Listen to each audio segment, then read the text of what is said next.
Itong Magnolia Chicken Templados pala at ang Rain or Shine Elasto Painters ay pinag-uusapan ng isang potensyal na blockbuster trade kung saan ite-trade ng Magnolia itong si Aris Dionisio dito sa Rain or Shine Elasto Painters kapalit ni Leonard Santillan.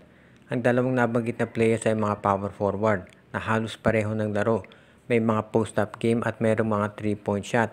Mukhang gusto ng Magnolia na magkaroon ng pagbabago dito sa kanilang lineup at baka mga bagong mukha ang kinakailangan para talagang magkaroon na sila ng mas malaking tsansa na magkampiyon dito sa pag-PBA opening na Governors Cup. Kapipirma lamang nitong si Aris Dionisio ng 3-year contract extension dito sa Magnolia. Pero hindi ibig niya sabihin na pwedeng magbago ng isip ang management at i-trade na siya lalo na kung mayroong magandang offer na darating. Sa ngayon kasi mukhang gusto ng Magnolia yung laro nitong si Leonard Santillan at sa tingin nila ito ay magiging magandang fit para dito sa kanilang lineup.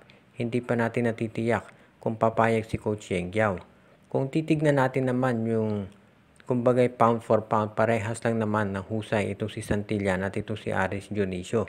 Yung estilo ng laro nila ay halos pareho lang kaya hindi naman malulugi sa trade dito ang Rain or Shine Elasto Painters. Ang tanong na lamang ay kung papayag pa ba si Coach Yeng na galawin yung kanyang lineup.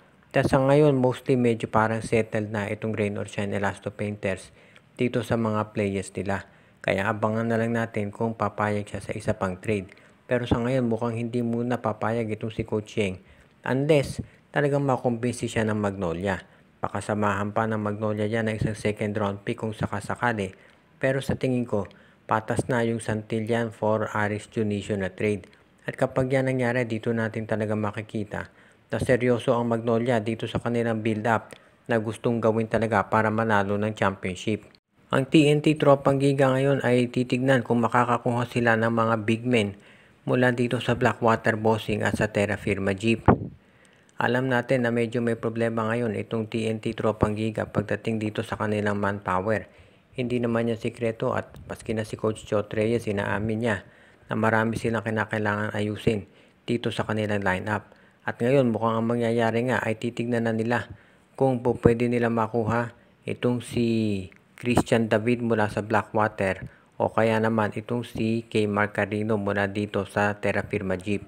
Mukhang ang plan A nila ay kunin itong si Carino dahil parang mas polished na ang laro nito kumpara dito kay Christian David. At itong si Carino kasi natural center samantalang itong si David ay isang power forward. So mukhang willing daw ang TNT na i-offer itong si Brandon Ganuelas Roser dito sa Terra Firma Jeep kapalit ni Carino. Kung pag-uusapan yung offensive skills, mas lamang si Roser dito kay Carino. Dahil syempre itong si Roser number 1 draft pick yan dati. Ang problema nga lang merong ACL itong si Roser. Kaya willing kaya maghintay ang Terra Firma. Kung sakaling maghihintay ang Terra Firma, imagine mo kung meron kang Brandon Roser at Christian Stan Hardinger dito sa lineup mo. Hindi lang yan maganda para sa Terra Firma pero sa SMC na rin. Dahil baka eventually mapunta yan si Roser dito either sa San Miguel, Ginebra or Magnolia. Kaya yan ang aabangan natin. Ngayon kung TNT naman, kinakailangan nilang pag-isipan talaga kung dapat bang i-give up nila itong si Roser. May mga nakapansin kasi na parang hindi siya masyadong nagagamit ng mabuti ni Coach Chot Reyes kahit wala pa tong injury. Pero kung hindi ganyan na sitwasyon, mas mabuti ibigay na lang si Roser dito sa ibang MVP team katulad ng Meralco at wag dito sa karibal nila na SMC Group. Kaya tignan natin baka ibang player ang i-offer nila para dito kay K. Mark Carino.